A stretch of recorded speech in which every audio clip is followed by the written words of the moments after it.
Good morning everyone.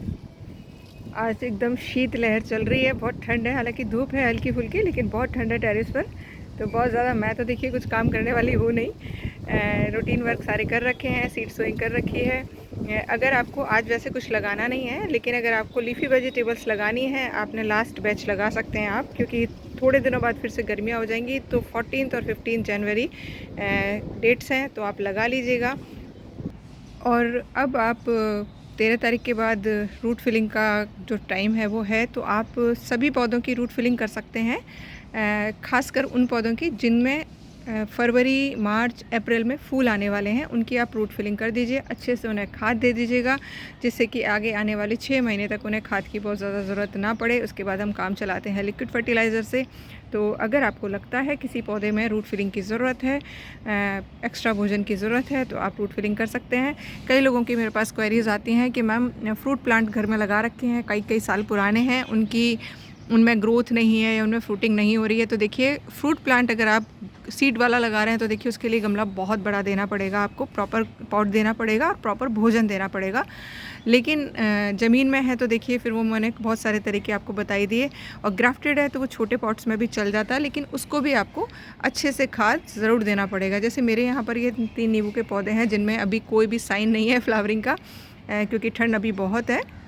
तो मैं इन सब की रूट फिलिंग कर दूंगी, जिससे क्योंकि नींबू के पौधे पर मेरे बहुत अच्छे से नींबू मिल जाते हैं मुझे।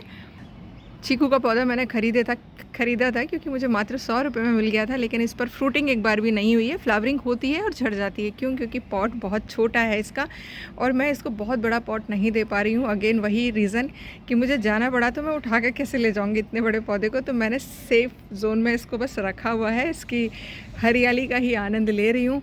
क्योंकि इस बार काफ़ी सारे पौधे ऐसे हैं मेरे जिनकी मुझे रिपोर्टिंग करनी है, जिनको बड़ा गमला देना है। थोड़ा सा कन्फ्यूज़न है, तो मैं थोड़ा वेट कर रही हूँ मौसम सही होने का, क्योंकि मैं इनकी रूट्स को कट करके उन्हीं पॉट्स में लगाऊंगी, क्योंकि 12-12 इंच के ग्रो बैग है, सफिशिएंट है। कई लोगों की क्वेरी है कि मैम मोगरे पर कब रूट फिलिंग करें, कब कटिंग करें। तो थोड़ा सा और रुक जाइए, आप फरवरी के मिड में इसकी हार्ड प्रूनिंग कर दीजिएगा, बहुत अच्छे से खाद दे दीजिएगा, जिससे मार्च आते आते इस पर फ्लावरिंग स्टार्ट हो जाएगी।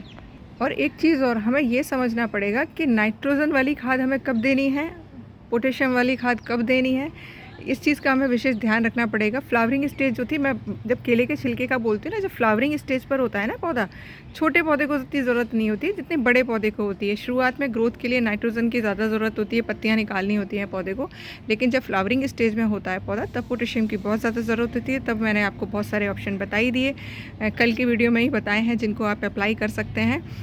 क्योंकि जो पोटेशियम होता है वो मदद करता है फ्लावरिंग में, जो दाना बनता है फ्रूटिंग में, उसको मदद करता है अच्छे से बनने में। बहुत सारे लोग हैं जिनकी क्वेरी है कि मैम कुछ ऐसी चीज़ें बता दीजिए हमें जो हम खुद नहीं बना पाते, तो मार्केट से ख़रीद लाएँ। तो देखिए, आप ऑर्गेनिक बीज भंडार होते हैं, सरकारी जो दुकानें होती हैं, वहाँ पर जाकर आपको बहुत सारे ऑप्शन मिल जाएंगे, जिनसे आप ऑर्गेनिक जो खाद होती हैं, जो अलग अलग तत्वों की पूर्ति करती हैं, उनको आप ला सकते हैं। मैं तो भैया खुद ही बनाती हूँ, और मैंने तो एक ही चीज़ सीखी है, पत्ते से जो मिल रहा है, पेड़ से जो गिर रहा है, वो सारा का सारा वहीं पौधे को दे दो, तो काफ़ी सारे तत्वों की पूर्ति हो जाती है। फिर भी पॉट्स में गार्डनिंग कर रहे हैं तो एक्स्ट्रा जो डालना होता है वो रेगुलर में शेयरिंग कर रही हूँ। और देखिए, आप टेरेस पर गार्डनिंग कर रहे हैं या बालकनी में कर रहे हैं या ग्राउंड में कर रहे हैं, आपको वाटरिंग मतलब जो पानी है उसकी मात्रा को बहुत ज़्यादा देखना होता है। जो मैंने सीखा है पिछले 3 साल में, ओवर वाटरिंग से हमेशा पौधा मर जाता है या फिर सारे पत्ते झड़ा देता है। तो पानी अगर बैलेंस होता है ना, तो काफ़ी सारी चीज़ें जो है मैनेज होना शुरू हो जाती हैं, क्योंकि प्लांट का भी एक सिस्टम होता है। आप खुद सोच के देखिए, जब आप ज़्यादा पानी पी लेते हो तो क्या होता है, आपका ऐसा लगता है पेट फट जाएगा, बहुत ज़्यादा एक्सेस में पानी पी लेते हैं। उसी तरीके से पौधों का होता है कि पौधे को अगर हम मिट्टी में ज़्यादा पानी डाल देते हैं, तो वो पौधा किसको देगा, तने को देगा, तना पत्तियों को देगा, पत्ता फूल को देगा। इस तरीके से एक सिस्टम चलता रहता है।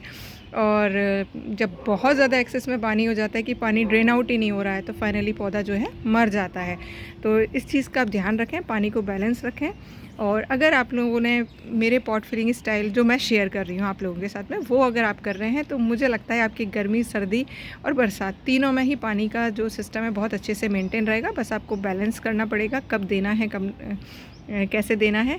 और किसी की क्वेरी थी कि मैम इंडोर प्लांट्स हमारे हमेशा ख़राब हो जाते हैं, तो मैं जल्दी ही आपके साथ एक टिप शेयर करूँगी, हो सकता है आज या कल में। मेरे इस बार जो इंडोर प्लांट्स हैं उनमें मैंने क्या ट्रिक अपनाई थी जिससे कि बहुत सही रहे।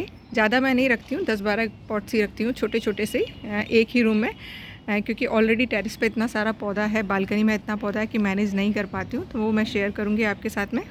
अभी तो बस यही कहूँगी, पॉट्स रेडी करना शुरू कर दीजिए, जिससे कि आने वाली जो गर्मियाँ हैं उनमें आपके प्लांट्स बहुत अच्छे से ग्रोथ करें, बहुत ज़्यादा पानी की दिक्कत ना हो, तेज़ धूप को भी पौधे खुले आसमान के नीचे भी सह पाएँ।